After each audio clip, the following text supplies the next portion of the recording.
Queridos irmãos e irmãs, graça e paz em Cristo nosso Senhor.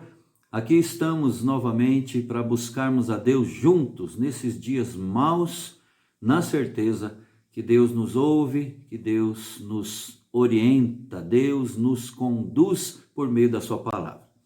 Nós, irmãos, chegamos hoje ao último capítulo do livro de Neemias. Estamos estudando esse livro já há um bom tempo e chegamos ao capítulo 13. Nós vamos começar a nossa análise, os primeiros versos do último capítulo desse livro. E o nosso tema hoje é vigilância contínua. Na verdade, esse é o tema que pode ser dado a todo o capítulo 13, vigilância contínua.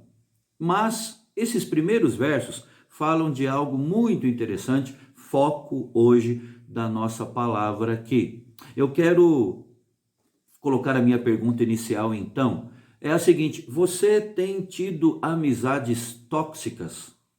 Esse termo tóxicas é usado vez ou outra, né? Para falar algo que se referir a algo que na verdade nos prejudica. Você tem tido amizades tóxicas?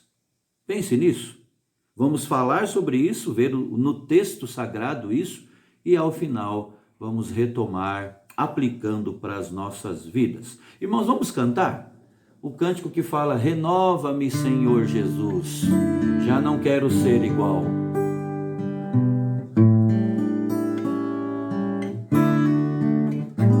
Renova-me, Senhor Jesus,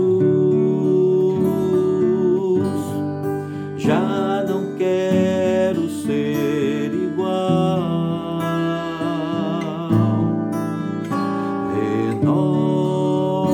Renova-me, Senhor Jesus,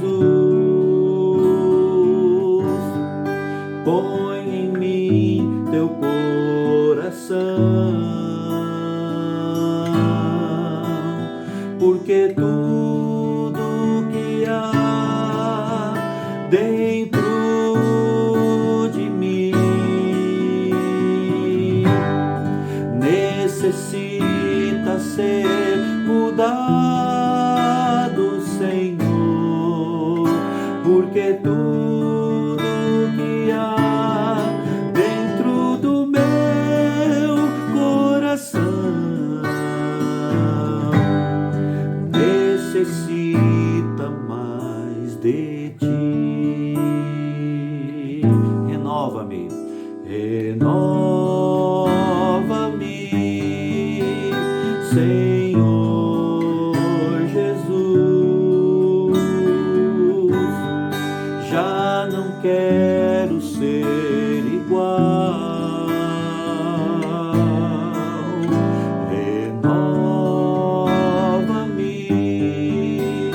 Senhor Jesus, põe em mim teu coração, porque tudo que há dentro de mim necessita ser mudado,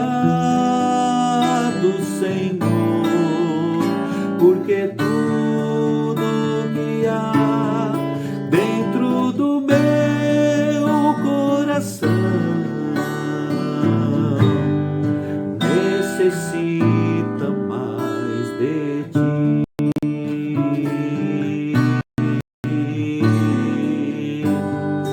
Necessita mais de ti.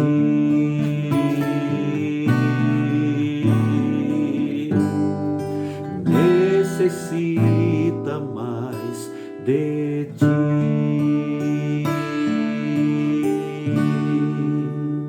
Senhor, nossa oração é exatamente o que nós acabamos de cantar. Pedimos que o Senhor nos renove de dentro para fora.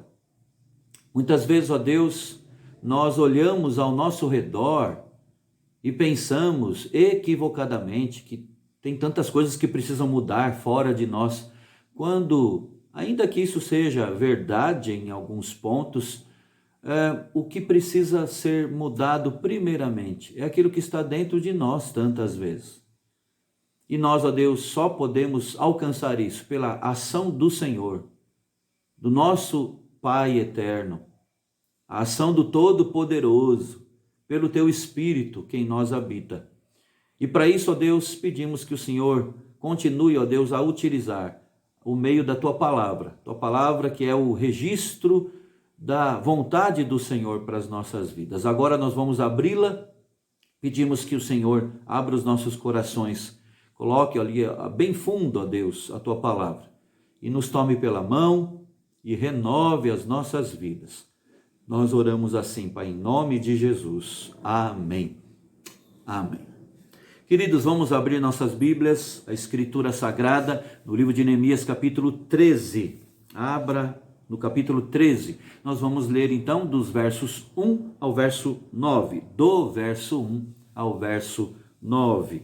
Neemias, capítulo 13, do verso 1 ao verso 9. O texto que nos fala de amizades comprometedoras, de nos guardarmos de amizades tóxicas. Vejam o que o texto nos fala. Naquele dia se leu para o povo no livro de Moisés. Achou-se escrito que os amonitas e os moabitas não entrassem jamais na congregação de Deus, porquanto não tinham ido ao encontro dos filhos de Israel com pão e água. Antes assalariaram contra eles Balaão para os amaldiçoar. Mas o nosso Deus converteu a maldição em bênção. Ouvindo eles, o povo, esta lei, apartaram de Israel todo elemento misto. Ora, antes disto, Eliasibe, sacerdote encarregado da câmara da casa do nosso Deus, se tinha aparentado com Tobias, e fizera para este uma câmara grande, onde dantes se depositavam as ofertas de manjares, o incenso, os utensílios e os dízimos dos cereais, do vinho e do azeite, que se ordenaram para os levitas, cantores e porteiros, como também contribuições para os sacerdotes. Mas, quando isso aconteceu, não estive em Jerusalém, porque no 32º ano de Artaxerxes, rei da Babilônia, eu fora ter com ele. Mas ao cabo de certo tempo, pedi licença ao rei e voltei para Jerusalém. Então soube do mal que Eliasibe fizera para beneficiar a Tobias, fazendo-lhe uma câmara nos pátios da casa de Deus. Isso muito me indignou, a tal ponto que atirei todos os móveis da casa de Tobias fora da câmara. Então ordenei que se purificassem as câmaras e tornei a trazer para ali os utensílios da casa de Deus, com as ofertas de manjares e o incenso. Meus irmãos, o que é que nós temos aqui neste último capítulo do livro de Neemias? Depois de 12 anos, bem-sucedidos ali como governador de Judá, Neemias retorna à sua posição de início, junto ao rei Artaxerxes. Isso está registrado no versículo 6 do texto que lemos. Neemias fala que no ano 32º do rei Artaxerxes, ele retorna ali, fica por um tempo ali. Vamos lembrar que no primeiro capítulo de Neemias é dito que ele se sente tocado e apresenta as questões envolvendo a cidade de Jerusalém, envolvendo a nação de Judá, no ano 20º de Artaxerxes. 12 anos se passam. No ano 32º, ele retorna para lá. Então, nesses 12 anos, ele age ali como governador ali de Judá, para reconstruir os muros de Jerusalém, para repovoar a cidade, recompor a administração ali da cidade, para chamar o povo a um despertamento religioso, espiritual. Ele é bem sucedido no que ele fez. Mas, na ausência dele, nós vemos que o povo de novo recaiu nos pecados que anteriormente tinha se comprometido em evitar. Nós já estudamos sobre isso, o povo até faz um pacto, os líderes até selam com seus anéis, se comprometendo a evitar alguns pecados ali, e a buscarem a Deus e a zelarem, a serem fiéis à lei do Senhor. Mas na ausência de Neemias, esse povo de novo desagrada a Deus nesses mesmos pecados. E é dito também por Neemias, aí nos versos 6 e 7, que ele retorna novamente a Jerusalém. Depois de 12 anos, ele volta ao rei Artaxerxes, fica um tempo lá, que a gente não sabe precisar quanto tempo, mas depois retorna a Jerusalém. E quando ele volta, ele vê as coisas fora de lugar. E o capítulo 13 registra o desapontamento dele na sua volta a Judá. E nós devemos, irmãos, ouvir cuidadosamente as palavras aqui de advertência que nos exortam ainda hoje a nos guardarmos de incorrermos nos mesmos pecados de antes, não é? E o primeiro pecado aqui abordado, o texto que nós lemos hoje, os 9 primeiros versos do capítulo 13, nos adverte a nos guardarmos do pecado de amizades comprometedoras, nos guardarmos do pecado de amizades tóxicas. O povo de Deus aceitou gente que não temia a Deus nas assembleias religiosas ali, desobedecendo a lei de Deus, em desobediência à palavra de Deus. Não se trata aqui, irmãos, alguém pode pensar, né? Não se trata aqui de barrar alguém que quer ir à igreja, né? Queria assistir o culto e agora não podia. Então Neemias está aqui encrespando com isso? Como é que pode? Não, não é isso, não tem nada a ver. É, na verdade, a lei de Deus requerendo pureza espiritual da parte de quem se achegava a Deus, né? E, na verdade, nesse tempo em que Neemias esteve fora, os judeus ali simplesmente desprezaram esta parte da lei de Moisés e começaram a aceitar gentios, os amonitas, os moabitas, principalmente, de um modo específico, é dito aqui nos versos iniciais, estavam sendo aceitos nas assembleias, no meio da congregação de Deus, quando o povo se juntava para a adoração ao Senhor. Se referindo a esse problema, Neemias até lembrou da história de Balaão, né, que foi contratado, que foi alugado, assalariado por inimigos estrangeiros, amonitas e moabitas, para empregar as suas artes, supostas artes mágicas, a fim de amaldiçoar o povo de Deus. Isso está registrado lá no livro de Números, capítulo 22 a 24. Originou isso uma forte advertência do Senhor quanto a evitar amizades comprometedoras com amonitas e moabitas. Nos dias de Neemias, essa advertência, como eu disse, estava sendo ignorada. Outro ponto que mostra como amizades tóxicas podem corromper a pureza espiritual, irmãos, é o caso do sumo sacerdote Eliasibe, né? Ele é aqui colocado como culpado de comprometer a pureza do templo de Deus por transformar algumas das salas de armazenamento em quartos. Ele, de forma irreverente, convidou Tobias, um amonita, antigo adversário do povo de Deus, inimigo declarado dos judeus, né? Ele convidou a viver como inquilino ali no templo. Ele alugou um dos cômodos do templo para este homem, Tobias. Um dos cômodos que era utilizado a fim de guardar, diz Neemias, coisas que eram utilizadas sempre pelos sacerdotes, né? As ofertas, verso 5, onde se deveriam depositar as ofertas de manjares, o incenso, os utensílios, os dízimos, né? Que os levitas, os cantores utilizavam, enfim. Mas não, agora estava sendo transformada em apartamento para Tobias morar. Vamos lembrar quem era Tobias? O mesmo homem que tinha ridicularizado Neemias no seu primeiro momento ali em Jerusalém, quando ele estava ainda reconstruindo, né, os muros junto com o povo. Foi Tobias que disse assim: deixa eles, olha o desprezo, né? Ainda que eles edifiquem, vai vir uma raposa e vai derrubar esse muro. Isso está no capítulo 4. Tobias se ajuntou a outros para planejar uma ofensiva militar contra Jerusalém, irmãos. E também foi um dos que escreveram uma carta mentirosa, né? Espalhou fake news contra Neemias para desacreditá-lo ali diante do povo. Então, é muito estranho que pouco tempo depois de tudo isso, o sumo sacerdote oferece a Tobias um apartamento dentro do templo, né? E a gente fica perguntando por quê? Bom, o verso 4 fala o porquê. É porque Eliasibe se tinha aparentado com Tobias. Aqui, logo de início, a gente já vê uma quebra da lei de Deus, né? Porque a palavra de Deus é muito clara em apontar o perigo de casamentos mistos, né? O povo de Deus se juntando com descrentes, né? Se aparentando, casamentos não abençoados pelo Senhor, né? Tem tudo para dar errado, né?